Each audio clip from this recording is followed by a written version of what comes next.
Alright, ayan, good day mga kamukha. Welcome back again dito sa aking channel, Kerry35 Vlog. So, ito ang una nating pagluluto ng ginto ngayong year 2025. Ayan, so tara at samahan nyo ako magluto ng ginto. Let's go!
Okay.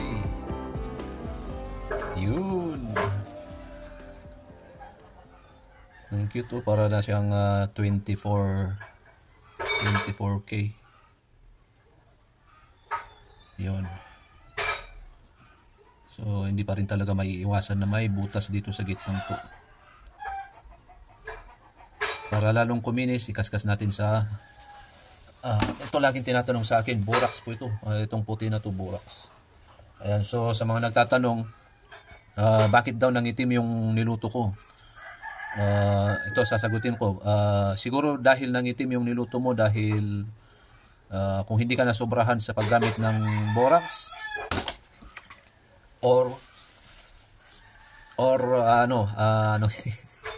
nabubulol ako. Bakit nangitim yung niluto kong ginto? Kasi marami akong nare-receive na ganyang comment. Siguro nasobrahan ka sa paggamit ng borax. O kaya hindi mo nalinis na husto yung niluto mong ginto, kaya nangitim. Ganun lang yung kadalasan na dahilan kung bakit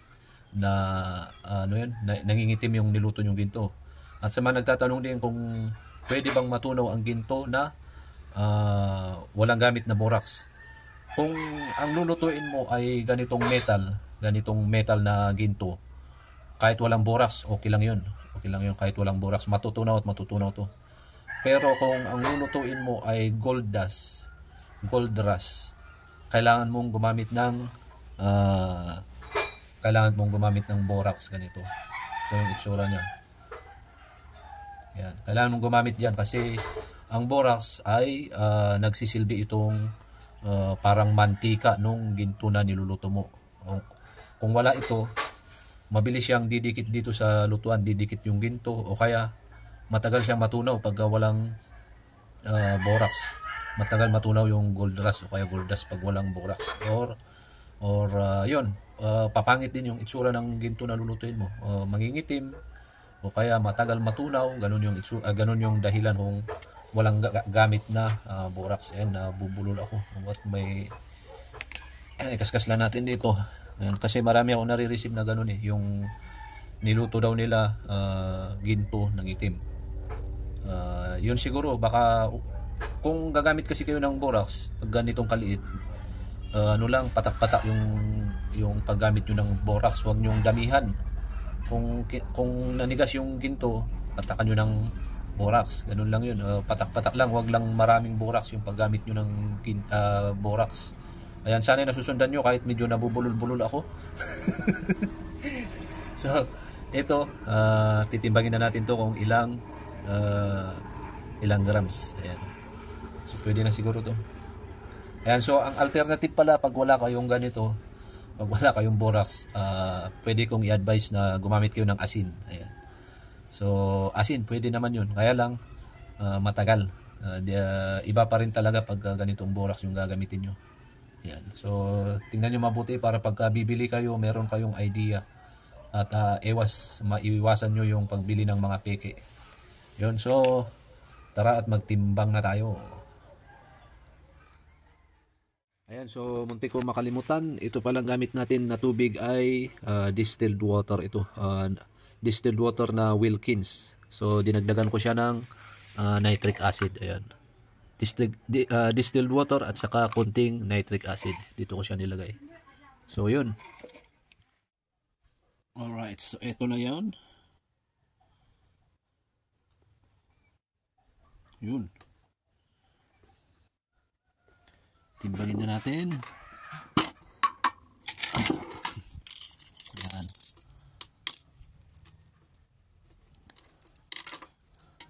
Yan, so meron na naman tatawa dyan sa timbangan ko. Lagyan ko ng 2 ganito.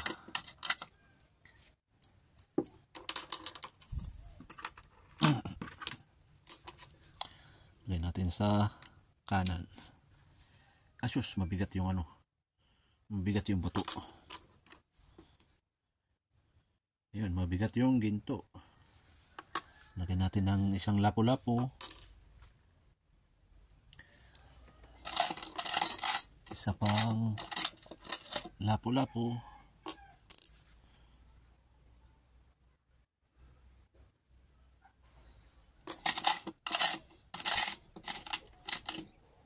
Alito. Yun, tama. Tama na, tama.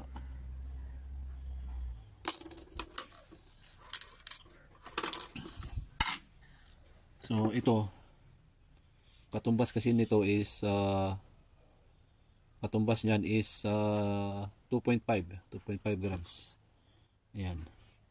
Tapos itong lapu-lapu, katumbas nitong lapu-lapu ay half grams. So, ibig sabihin 2.5 plus half, 3 plus half, 3.5, 3.6. Ayan, meron tayong nalutong 3.6 grams.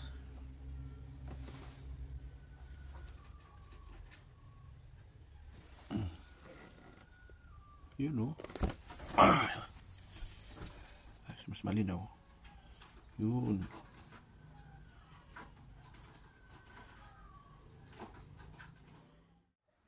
Yun.